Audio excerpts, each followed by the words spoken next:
Assalamualaikum warahmatullahi wabarakatuh. Perkenalkan, nama saya Husnul dengan nomor induk mahasiswa 2289190047, Program Studi Pendidikan Seni Pertunjukan Fakultas Keguruan dan Ilmu Pendidikan Universitas Sultan Ageng Tirtayasa. Halo semuanya, gimana kabarnya hari ini? Masih tetap semangat ya. Semoga kalian dalam keadaan sehat selalu sehingga dapat dilancarkan dalam segala aktivitasnya. Sebelum memulai pembelajarannya, alangkah baiknya kita berdoa terlebih dahulu. Berdoa menurut agama dan kepercayaan masing-masing dimulai. Selesai. Sebelumnya, Ibu akan mengabsen kalian terlebih dahulu ya. Apakah ada yang tidak masuk hari ini? Oh, masuk semua ya. Kali ini kita akan membahas materi mengenai keunikan ragam gerak tari kreasi berdasarkan unsur pendukung tari. Untuk tujuan pembelajarannya yaitu yang pertama, diharapkan memahami pengertian tari kreasi, yang kedua, memahami unsur-unsur pendukung tari, yang ketiga, memahami keunikan tari kreasi. Untuk tujuan pembelajarannya yaitu yang pertama, diharapkan memahami pengertian tari kreasi, yang kedua, memahami unsur-unsur pendukung tari, yang ketiga, memahami keunikan tari kreasi. Ada yang udah tahu belum tari kreasi itu apa?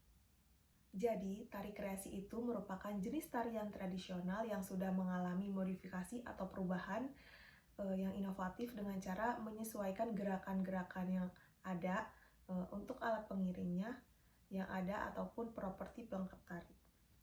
Yang kedua, ada unsur pendukung tari. Unsur pendukung tari adalah sarana yang sangat berpengaruh banyak terhadap kesuksesan dan keberhasilan dalam pencapaian tujuan pada suatu pagelaran atau pertunjukan tari lainnya. Kemudian untuk unsur pendukung tarinya yaitu meliputi yang pertama ada gerak, yang kedua ada properti, yang ketiga ada iringan, yang keempat ada tata rias atau kostum, yang kelima ada tata pentas atau panggung. Yang pertama ada gerak. Jadi gerak tari adalah unsur utama dari tari. Gerak tari selalu melibatkan unsur anggota badan manusia. Gerak dalam tari berfungsi sebagai media untuk mengkomunikasikan maksud-maksud tertentu dari koreografer.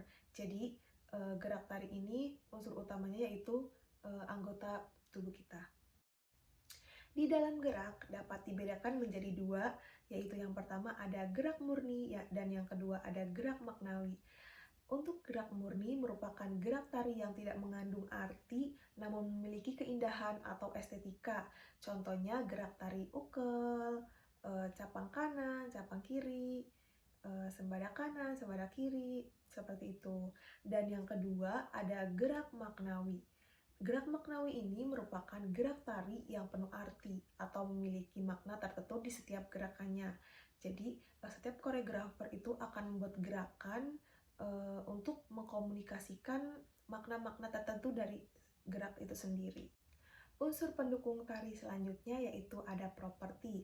Jadi properti ini merupakan sebuah peralatan yang digunakan untuk mendukung terciptanya keindahan dalam pementasan tari.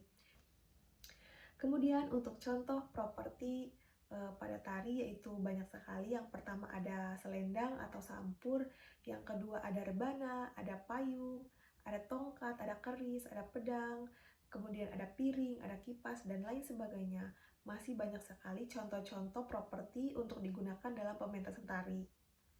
Unsur pendukung tari yang ketiga yaitu ada iringan.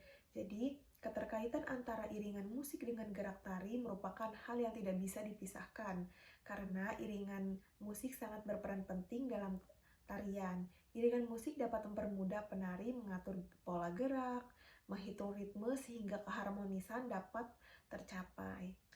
Iringan musik tari dapat dibedakan menjadi dua, yaitu yang pertama ada iringan eksternal, yang kedua ada iringan internal. Untuk iringan eksternal merupakan jenis musik iringan yang bunyi musik dan suaranya berasal dari hal-hal yang di luar tubuh manusia, misalnya seperti alat musik dan lain sebagainya. Kemudian yang kedua ada iringan eksternal. Untuk iringan eksternal ini salah satu musik iringan tari yang berasal dari anggota tubuh manusia yang meliputi tepukan tangan, hentakan kaki, dan lain sebagainya. Yang keempat ada tata busana atau kostum. Di sini busana atau pakaian yang dikenakan oleh para penari merupakan salah satu unsur pendukung tari yang tidak kalah penting dengan iringan. Setiap perancangan busana biasanya berbeda dengan setiap penyajiannya tergantung dari tema dan konsep tariannya. Jadi, konsep busana ini digunakan berbeda-beda dalam suatu pertunjukan tertentu sesuai dengan konsep dan tema tariannya. Yang terakhir ada tata pentas atau panggung. Tata pentas berfungsi sebagai nilai artistik sekaligus dapat menciptakan suasana yang sesuai dengan tema tarian. Kemudian ada contoh tari kreasi. Yang pertama ada tari kecak dari Bali, kemudian ada tari piring dari Minang, yang ketiga ada tari saman dari Aceh, yang keempat ada tari kebiar terampong dari Bali.